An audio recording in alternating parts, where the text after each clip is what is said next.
আসন্ন নির্বাচনে ম্যাজিস্ট্রেসি দায়িত্ব পালনের জন্য প্রধান বিচারপতির কাছে ৩০০ জন বিচারক চেয়েছেন সিইসি। প্রধান বিচারপতি এই বিষয়ে সহযোগিতার আশ্বাস দিয়েছেন বলে জানান তিনি।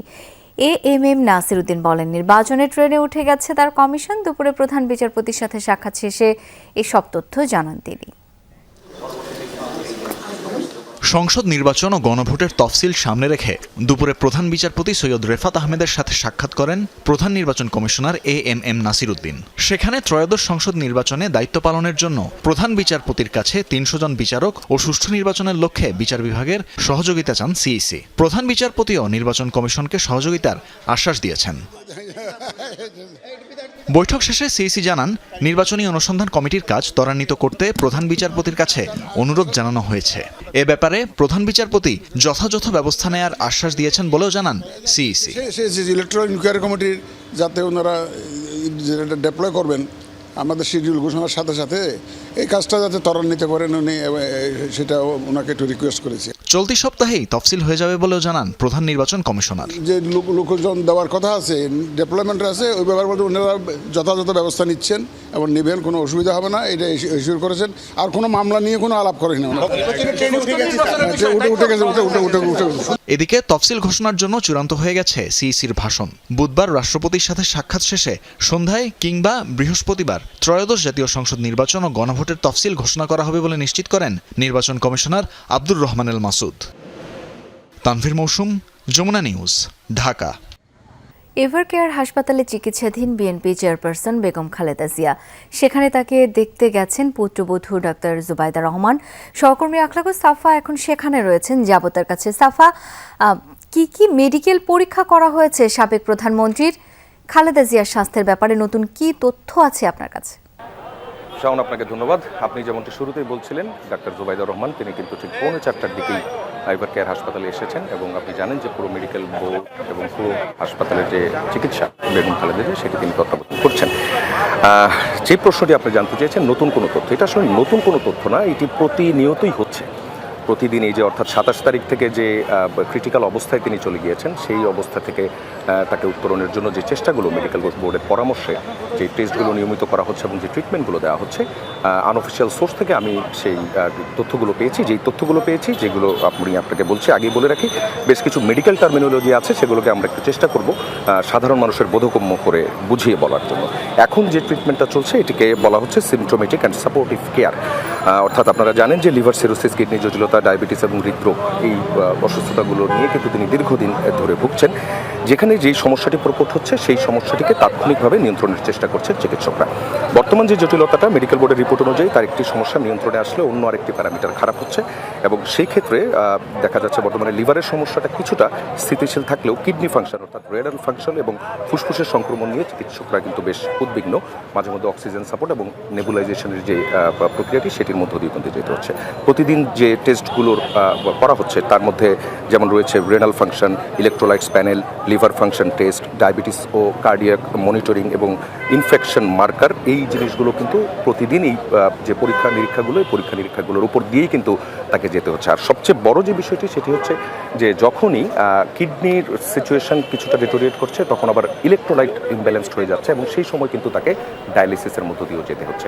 অর্থাৎ সব কিছু মিলিয়ে যেটিকে আসলে বলা হয়, যেমন যে প্রশ্নটি আসছে তাকে বিদেশে নিয়ে যাওয়ার জন্য, এটাকে বলা হয় যে ফিট টু ফ্লাই কি তিনি হয়েছেন কিনা এখন পর্যন্ত দীর্ঘ আকাশপথ জার্নি করার জন্য।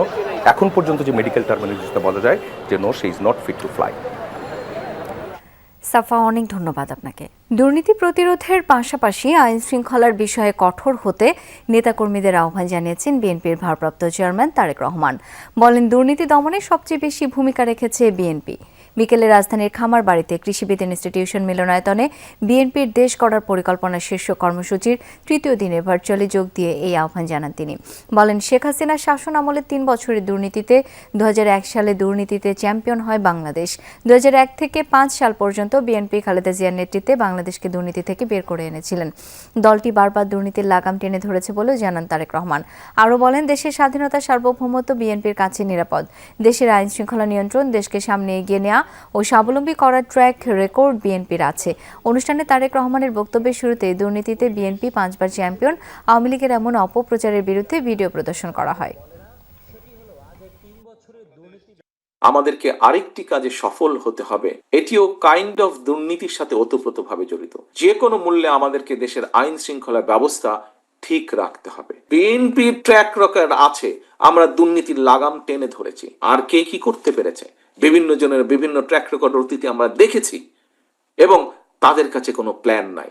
কথার ফুল জুড়ে দিয়ে রাষ্ট্র চলে না, কথার ফুল জুড়ে দিয়ে জনগণের পেটে খাবার আসে না।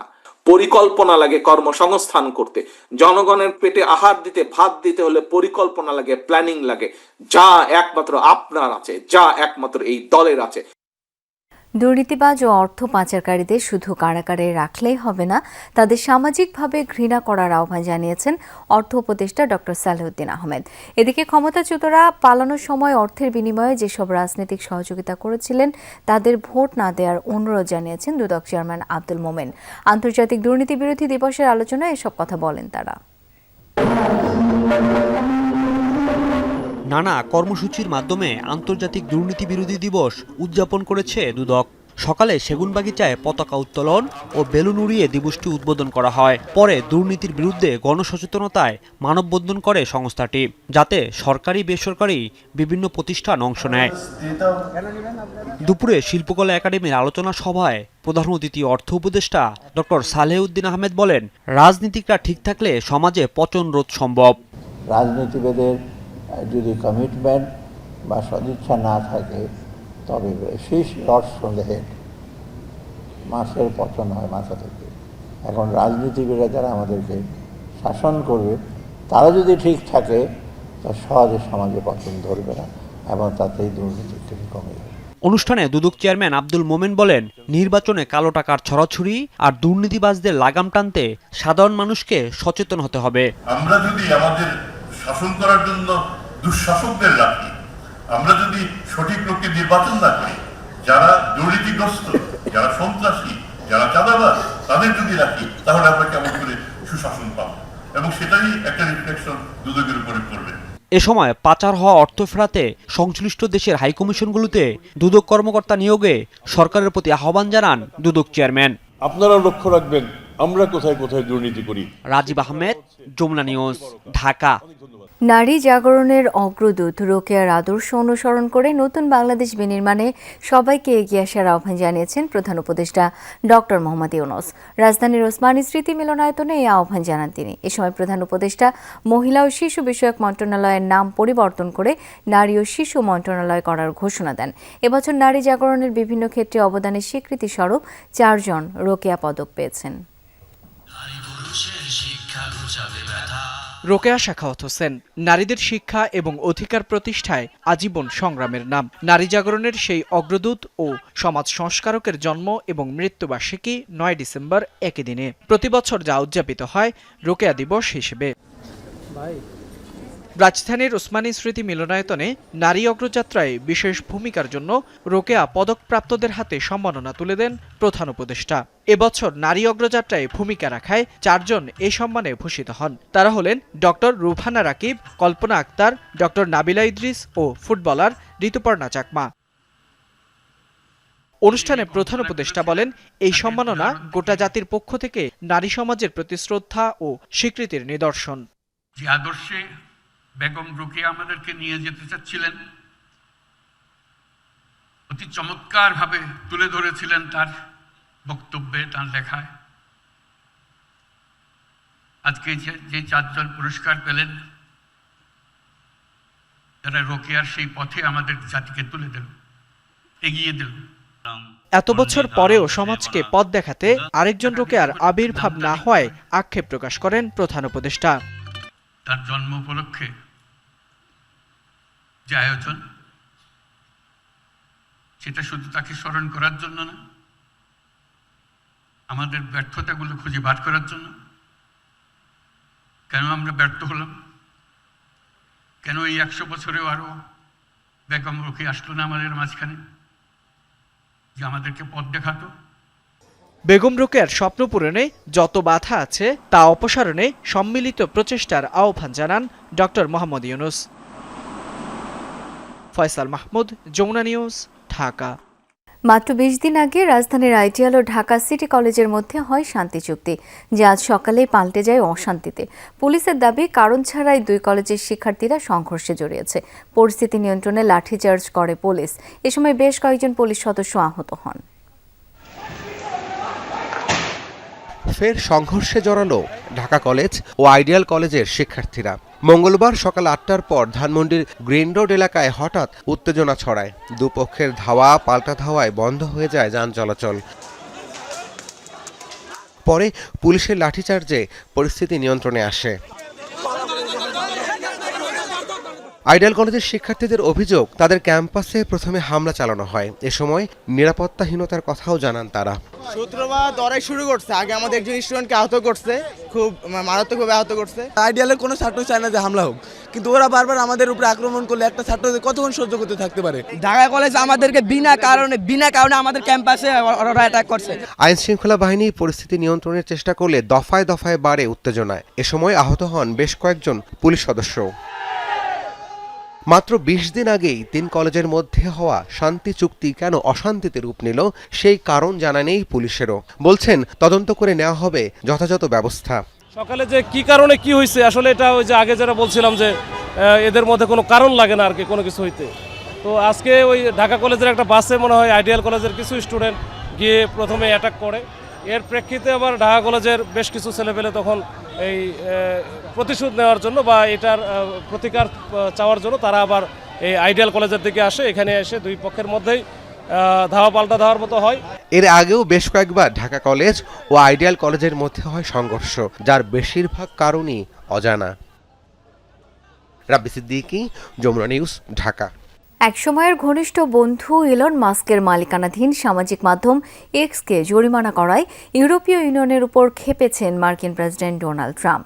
সোমবার ইউএর এই সিদ্ধান্তকে জঘন্য আখ্যা দেন মার্কিন প্রেসিডেন্ট। ইউরোপীয় নীতি নির্ধারকরা কিভাবে এমন সিদ্ধান্ত নিয়েছে সেটি বুঝতে পারছেন না বলেও জানান তিনি। এ সময় ইউরোপকে আরও সতর্ক থাকার আহ্বান জানান ট্রাম্প। মার্কিন প্রেসিডেন্ট অবশ্য জানিয়েছেন, এই বিষয়ে সহায়তার জন্য এখনও মাস্ক তার সাথে যোগাযোগ করেনি। সম্প্রতি নিয়ম ভাঙার অভিযোগ তুলে এক্সকে ১২০ মিলিয়ন ইউরো জরিমানা করেছে ইইউ। মেক্সিকোর উপর অতিরিক্ত ৫% শুল্ক আরোপের হুমকি দিয়েছেন মার্কিন প্রেসিডেন্ট ডোনাল্ড ট্রাম্প। পানি বন্টন চুক্তি লঙ্ঘনের অভিযোগে এই হুঁশিয়ারি দিয়েছেন তিনি। সোমবার ট্রুথ সোশ্যালের এক পোস্টে ট্রাম্প জানান, যুক্তরাষ্ট্র চায় ৩১ ডিসেম্বরের আগেই ২ লাখ একর ফুট পানি ছেড়ে দিক মেক্সিকো। পাশাপাশি চুক্তি অনুযায়ী বাকি পানিও পরপরই ছাড়তে হবে। তবে এই বিষয়ে এখনও সাড়া দেয়নি মেক্সিকো। সামাজিক যোগাযোগ মাধ্যমের পোস্টে মার্কিন কৃষকদের প্রতি অন্যায্যতার কথাও তুলে ধরেন তিনি। এর আগে এই সপ্তাহে মেক্সিকোর প্রেসিডেন্ট ক্লডিয়া শেইনবামের সাথে বৈঠকে বসেন মার্কিন প্রেসিডেন্ট। মতপার্থক্য থাকলেও তার কারণে যেন শহীদদের আত্মত্যাগ বৃথা না যায়, ২৪-এর গণঅভ্যুত্থানে অর্জিত বিজয়কে সুসংহত করতে হবে। জাতীয় প্রেস ক্লাবে এক অনুষ্ঠানে এসব কথা বলেছেন বিএনপির মহাসচিব মির্জা ফখরুল ইসলাম আলমগীর। আরেক অনুষ্ঠানে দলের স্থায়ী কমিটির সদস্য নজরুল ইসলাম খান বলেন, নির্বাচন নিয়ে ষড়যন্ত্র হলে জনগণ তা সফল হতে দেবে না।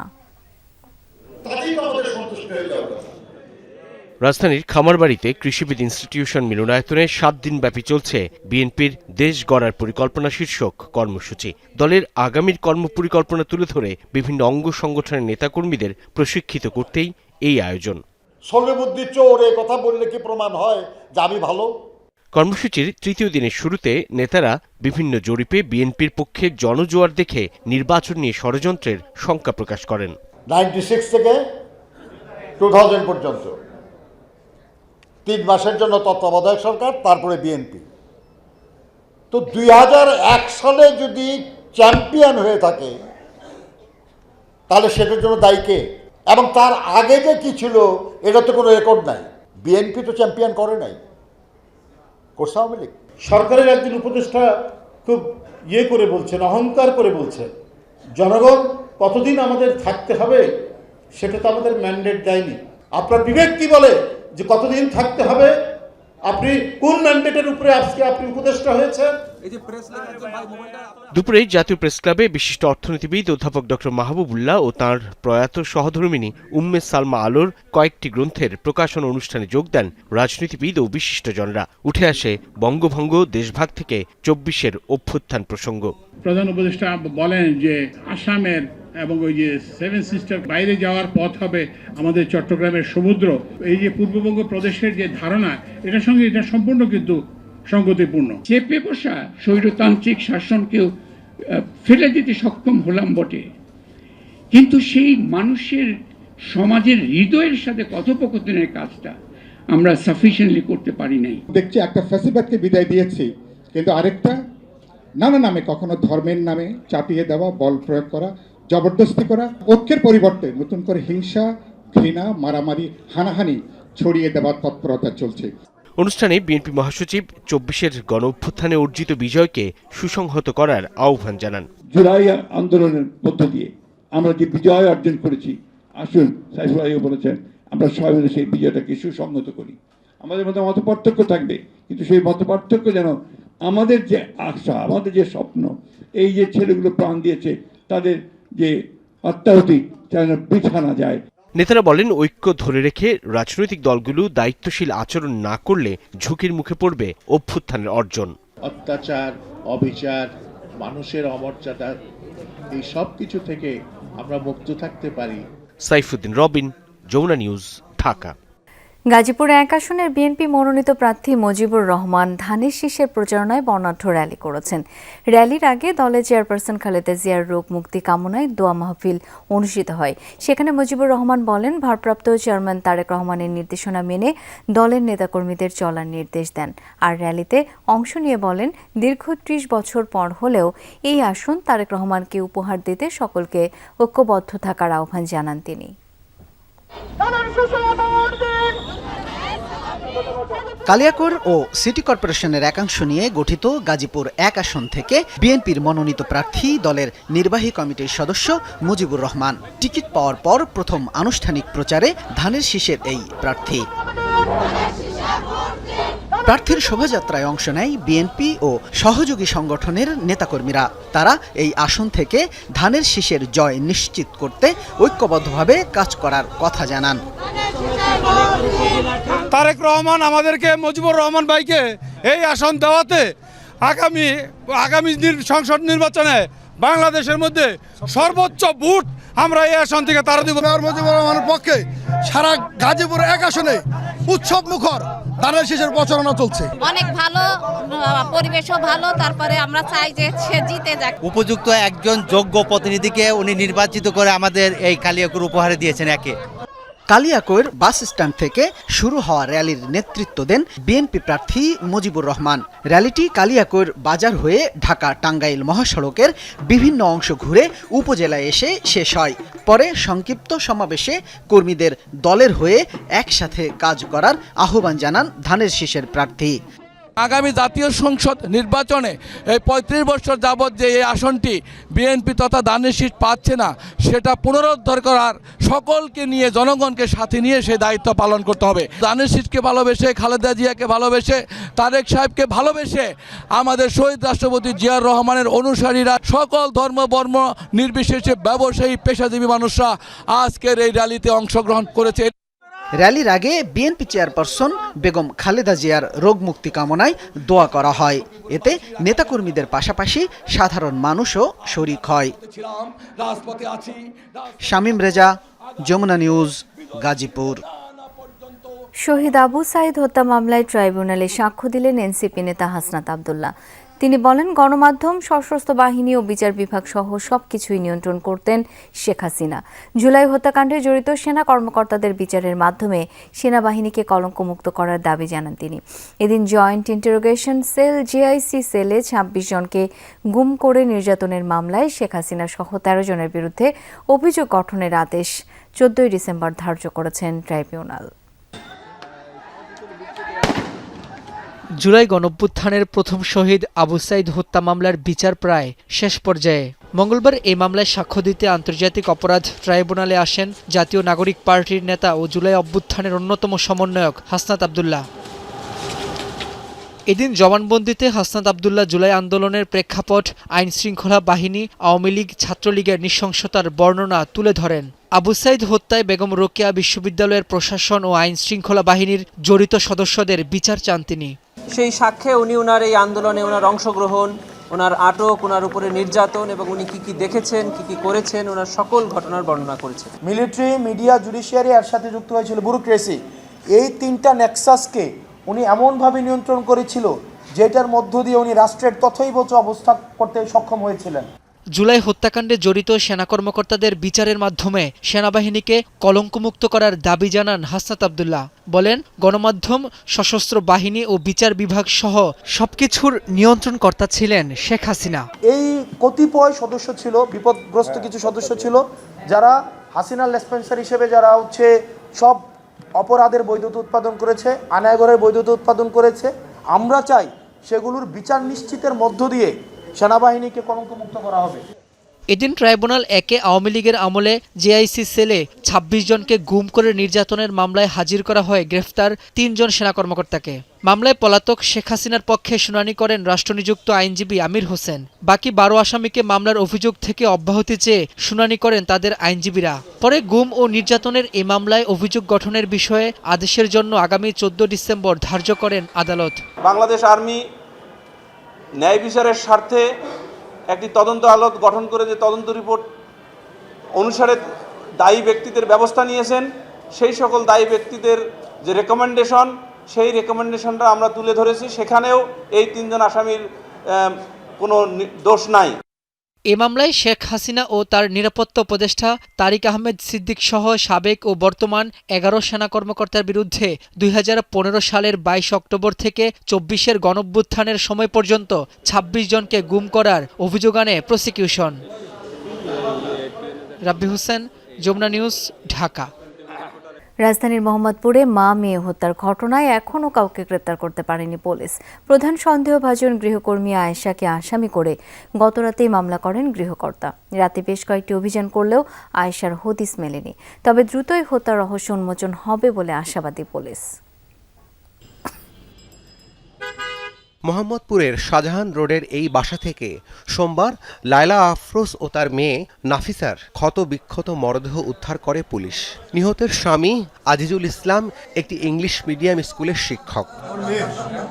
এই হত্যায় অন্যতম সন্দেহভাজন গৃহকর্মী আয়েশা, যিনি ঘটনার দিন সকাল ৭:৪২ বোরকা পরে বাসায় ঢোকেন আর ৯:৩০ নাগাদ নিহত নাফিসার স্কুল ড্রেস পরে ব্যাগ নিয়ে বের হয়ে যায়। পুলিশ বলছে, কথিত আয়েশার শরীরের কিছু অংশ পোড়া, তাই সবসময় নিজেকে আড়াল করে রাখতেন। মঙ্গলবারও ভবনটির সামনে ছিল নিহতদের পরিচিত জনদের ভিড়। এগুলো যদি কন্টিনিউয়াসলি হতে থাকে, আমরা তো অরিড হয়ে যায়। আমাদের বাসা তো কাজের মেয়ে কাজ করে। আমি কালকে দৌড়ায় গেছি, পুয়াটা কাজ করতেছে, আমি ভয় পেয়ে গেছি একটা ঘটনা দেখে। কাজের মেয়ে তো আরও সবার বাসায় কাজ করতেছে।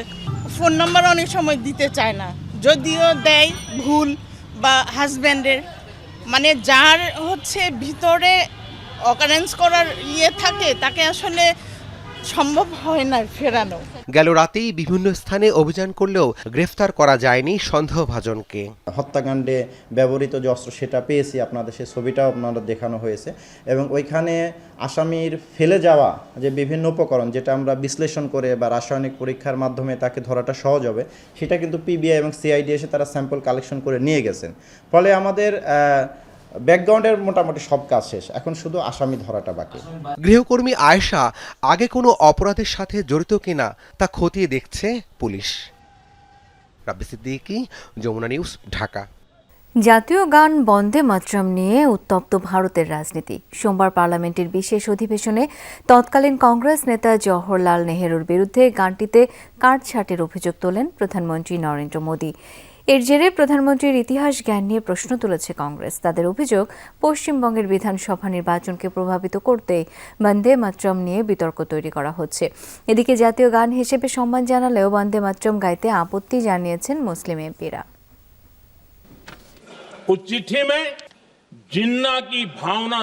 ভারতের জাতীয় গান বন্দে মাতরমের ১৫০ বছর পূর্তি উপলক্ষে পার্লামেন্টের লোকসভায় বিশেষ অধিবেশন বসে সোমবার, যেখানে এই গানের ইতিহাস নিয়ে বিজেপি ও কংগ্রেসের পাল্টাপাল্টি বক্তব্যে ছড়ায় উত্তেজনা। আনন্দ মঠওয়ালি পৃষ্ঠভূমি। তৎকালীন মুসলিম লীগ নেতা মোহাম্মদ আলী জিন্নার বিরোধিতার কারণে কংগ্রেস নেতা জওহরলাল নেহরুর বিরুদ্ধে গানটিতে কাটছাঁটের অভিযোগ তুলেছেন ভারতের প্রধানমন্ত্রী নরেন্দ্র মোদী। তার দাবি, ভারত ভাগের আগে বন্দে মাতরমকে ভাগ করে টুকরো টুকরো করা হয়েছে। 1937 সালে মুসলিম লীগের বন্দে মাতরমের বিরোধিতায় রাজনীতিতে অস্থিরতা তৈরি হয়। মোহাম্মদ আলী জিন্নাহ এর বিরুদ্ধে স্লোগান দেন। তৎকালীন কংগ্রেস প্রধান জওহরলাল নেহরু তার বক্তব্যের নিন্দা তো জানাননি, উল্টো জিন্নাহর বিরোধিতার মাত্র 5 দিন পরেই বন্দে মাতরমের বিরুদ্ধে পদক্ষেপ নেন। और कांग्रेस पार्टी की भी জওহরলাল নেহরুকে নিয়ে বিতর্কিত মন্তব্যের প্রতিবাদে মোদির ইতিহাস জ্ঞান নিয়ে প্রশ্ন তুলেছে কংগ্রেস। প্রিয়াঙ্কা গান্ধীর দাবি, সংকট থেকে দেশের মানুষের নজর সরাতে স্বাধীনতা সংগ্রামের নায়কদের অবদানকে প্রশ্নবিদ্ধ করার চেষ্টা চালাচ্ছেন প্রধানমন্ত্রী। পার্লামেন্টে বন্দে মাতরম নিয়ে এই বিতর্কের কারণ দুটি। একটি হলো পশ্চিমবঙ্গের আসন্ন নির্বাচন, সেখানে প্রধানমন্ত্রী তার প্রভাব বিস্তার করতে চাইছেন। আর দ্বিতীয়টি হলো যারা দেশের স্বাধীনতা সংগ্রামে লড়াই করেছেন, আত্মত্যাগ করেছেন, তার উপর নতুন অভিযোগ চাপিয়ে দেয়া। অন্যান্য জনগুরুত্বপূর্ণ বিষয় থেকে জনগণের নজর ঠেকাতেই প্রধানমন্ত্রী এটি করেছেন। এদিকে পার্লামেন্টের বিশেষ অধিবেশনে ধর্মের প্রসঙ্গ টেনে বন্দে মাতরম গাইতে অস্বীকৃতি জানিয়েছেন মুসলিম এমপিরা। তবে জাতীয় গান হিসেবে গানটিকে প্রাপ্য সম্মান দেখাবেন বলেও জানিয়েছেন তারা। আমরা বন্দে মাতরমকে সম্মান করি, আপনারা বন্দে মাতরম গান, আমরা দাঁড়িয়ে সম্মান জানাবো, কিন্তু আমাদের গাইতে বলবেন না, আমাদের দ্বারা এটা সম্ভব নয়। আমাদের উপর চাপিয়ে দেওয়ার চেষ্টা করবেন না, সংবিধানই আমাদের ধর্মীয় স্বাধীনতা দিয়েছে। মোদির মন্তব্যের সমালোচনা করেছেন পশ্চিমবঙ্গের মুখ্যমন্ত্রী মমতা ব্যানার্জি সহ অন্যান্য রাজনীতিবিদরাও। তারা নেতাজিকে অপমান করে, বঙ্কিমচন্দ্রকে অপমান করে। মোস্তফা মাহমুদ, যমুনা নিউজ। নির্ধারিত সময়ে চালু হবে হ্যান্ডসেট নিবন্ধন কার্যক্রম। মোবাইল ফোন ব্যবসায়ীদের এই বিষয়ে স্পষ্ট জানিয়ে দিয়েছে বিটিআরসি। অন্যদিকে আমদানিতে শুল্ক হ্রাস করার কোনো সিদ্ধান্ত জাতীয় রাজস্ব বোর্ড নেবে না বলেও জানিয়েছেন এনবিআর চেয়ারম্যান। বুধবার বাণিজ্য মন্ত্রণালয়, বিটিআরসি ও এনবিআর এর যৌথ বৈঠকে ইতিবাচক সিদ্ধান্তের প্রত্যাশা করছেন মোবাইল ফোন ব্যবসায়ীরা। আমদানি পর্যায়ে শুল্ক হ্রাস, এই নিয়ে কার্যক্রম 6 মাস পিছিয়ে দেওয়া সহ ট্যাক্স পরিশোধ ছাড়াই দেশে আনা মজুতকৃত মোবাইল ফোনের বৈধতার দাবিতে আন্দোলন অব্যাহত রেখেছে ব্যবসায়ীরা। বেলা 11টা থেকে দাবি আদায়ে বিটিআরসি ভবনের সামনে জড়ো হন তারা। এনইআইআর কার্যকর এবং ব্যবসায়ীদের দাবির বিষয়ে বিটিআরসি, এনবিআর এবং টেলিযোগাযোগ মন্ত্রণালয়ের মধ্যেও চলছে চিঠি চালাচালি। তবে শুল্ক ছাড় দেওয়ার বিষয়ে নিজেদের অবস্থান স্পষ্ট করেছে জাতীয় রাজস্ব বোর্ড। ডেফিনেটলি এটা রাষ্ট্রের সিদ্ধান্ত, এটা কিন্তু এনবিআর এর এখন আর সেই সিদ্ধান্ত নেওয়ার ক্ষমতাও নাই। এখন এটা সরকার জনস্বার্থ যদি প্রয়োজন মনে করে তাও এটা দিতে পারবে অল্প সময়ের জন্য, নেক্সট পার্লামেন্ট বসা পর্যন্ত। নেক্সট পার্লামেন্ট বসে এটাতে সিদ্ধান্ত নেবে কি করবে। আমরা যদি মনে করি দেশের বৃহত্তর স্বার্থে এটা করা প্রয়োজন এবং আমাদের রাষ্ট্রের নীতি নির্ধারকরা যদি এই ব্যাপারে সিদ্ধান্ত নিতে বলেন, আমরা পজিটিভ। এদিকে সকালে নিয়ন্ত্রক সংস্থা বিটিআরসির সাথে দ্বিতীয় দিনের মতো আলোচনায় বসেন মোবাইল ফোন ব্যবসায়ী সমিতির নেতারা। প্রায় ঘণ্টাব্যাপী আলোচনায় কোনো ফলপ্রসূ সিদ্ধান্ত হয়নি বলে সাংবাদিকদের জানান তারা। বলেন, বুধবার বিটিআরসি, এনবিআর এবং বাণিজ্য মন্ত্রণালয়ের যৌথ সভায় ইতিবাচক কোনো সিদ্ধান্ত না এলে পরবর্তী কর্মসূচি ঘোষণা করা হবে। আমাদের যে দাবি, এই দাবি কেউ কর্ণপাত করে না। আগামীকাল বিভিন্ন মন্ত্রণালয় নিয়ে 3টা বাজে বসবে। এই কারণে ভাই আপনারা কালকা পর্যন্ত একটু শান্ত থাকেন। আমাদের চোখের পানির দাম ওনারা দেয় না। আপনি বাণিজ্য নীতি যতই সহজ করেন না কেন, আমাদের ইউজফোনের ব্যবসা করতে দিতে হবে। সরকারের সিদ্ধান্ত অনুযায়ী আগামী 16 ডিসেম্বর থেকে চালু হচ্ছে ন্যাশনাল ইকুইপমেন্ট আইডেন্টিফিকেশন রেজিস্টার বা এনইআইআর। এরপর থেকে শুল্ক ফাঁকি দেয়া, নকল বা রিফারবিশ কোনো হ্যান্ডসেট নেটওয়ার্কে সচল হবে না। তবে 16 ডিসেম্বরের আগে গ্রাহকের হাতে সচল থাকা কোনো সেট বন্ধ হবে না। মাসুদুজ্জামান রবিন, যমুনা নিউজ, ঢাকা। গণমাধ্যম সংস্কার আমলাতন্ত্র যতটুকু চায় বাংলাদেশে ঠিক ততটুকুই সংস্কার হবে, এই মন্তব্য করেছেন টিআইবির নির্বাহী পরিচালক ডক্টর ইফতেখারুজ্জামান। আমলাতান্ত্রিক ও রাজনৈতিক সংস্কৃতির পরিবর্তন হলে কিছুটা সংস্কার হবে মনে করেন তিনি। গণমাধ্যম সংস্কার কমিশনের সুপারিশ বাস্তবায়ন না হওয়ায় ক্ষোভ ও হতাশা ব্যক্ত করেছেন গণমাধ্যম কর্মীরা। মার্চে প্রতিবেদন জমা দিয়েছে গণমাধ্যম সংস্কার কমিশন। আশু করণীয় কিছু সুপারিশও করেছে, কিন্তু গত 9 মাসে একটি সুপারিশও বাস্তবায়িত হয়নি। তাতে হতাশ গণমাধ্যম কর্মীরা। গণমাধ্যমের যে মুক্ত সময়কাল, টিআইবির অনুসন্ধানী সাংবাদিকতা পুরস্কার প্রদান এবং আলোচনা অনুষ্ঠানে হতাশার কথা তুলে ধরেন তারা। বলেন, কমিশনের সুপারিশে সাংবাদিকদের পেশাগত নিরাপত্তা এবং স্বাধীনতা রক্ষায় একটি সুরক্ষা বলয় তৈরি করা যেত, কিন্তু গুরুত্বপূর্ণ কিছু ধারা বাদ দেয় সেই উদ্দেশ্য ব্যাহত হবে মত তাদের। কর্তৃত্ববাদ চলে গেছে, ইট ডাজন্ট মিন যে এই জায়গাটা আসলে কেউ নেই, এখানে আর নতুন অবয়বে আরেক কর্তৃত্ববাদ তৈরি হয়, এটাই স্বাভাবিক। আর কথা হলো সেটাকে ফাইট দেওয়ার মতো আমাদের অবস্থানটা আমরা তৈরি করতে পেরেছি কিনা বা পারছি কিনা। যত আমরা সাংবাদিকতা করব তত এই ট্রাস্টটা আমরা আবার ফেরত পাবো। সমস্ত রাজনৈতিক দলগুলো তাদের রাজনৈতিক ইশতেহার প্রকাশ করবেন, আমরা তো আশা করি যে সেই ইশতেহারে গণমাধ্যম সংস্কার কমিশন বা বাস্তবায়নের যে ধারাগুলো বাস্তবায়নযোগ্য সেটার একটা প্রতিশ্রুতি তারা দেবেন। সংস্কার, ইলেকশন এবং বিচার এগুলি যদি ওনাদের প্রায়োরিটি হয়, তাহলে এগুলি প্রত্যেকটার সাথে গণমাধ্যমের একদম ডিপ রিলেশন, তাহলে এইটাকে তারা কেন আরো স্পিডি এই ওয়েতে বিবেচনা করছেন না, সেই জিনিসটা তাদের কাছ থেকে আসলে আমাদের জানতে হবে। টিআরবির নির্বাহী পরিচালকের হতাশা, সংস্কার কমিশনের দেয়া সুপারিশ বাস্তবায়নে সরকার যথাযথ ভূমিকা পালন করেনি। বলেন, বাংলাদেশে সংস্কারের পথে সবচেয়ে বড় বাধা আমলাতন্ত্র। মূল বিষয়টা হচ্ছে যে আমরা যত সংস্কারের কথা বলি না কেন, বাংলাদেশের সংস্কার তখনই যতটুকুই হবে যতটুকু বাংলাদেশের আমলাতন্ত্র চায়। সংস্কারের নামে যে সম্ভাবনা তৈরি হয়েছে সেটি যদি কিছু বাস্তবায়িত হতে হয়, সেটা হবে তখনই যখন আমাদের রাজনৈতিক সংস্কৃতি আর আমলাতান্ত্রিক সংস্কৃতিতে কিছুটা হলে পরিবর্তন হয়। দুর্নীতি বিষয়ক সংবাদ প্রচারের জন্য টেলিভিশন ক্যাটাগরিতে পুরস্কার পান চ্যানেল ওয়ানের পারভেজ রেজা, সংবাদপত্র বিভাগে ডেইলি সানের রাশিদুল হাসান, আঞ্চলিক সংবাদপত্রে দৈনিক গ্রামের কাগজের আশিকুর রহমান ও ফয়সাল ইসলাম। প্রামাণ্যচিত্রে চ্যানেল 24-এর সাবেক রিপোর্টার ফয়জুল সিদ্দিক পান পুরস্কার। লাভলি বিথি, যমুনা নিউজ, ঢাকা।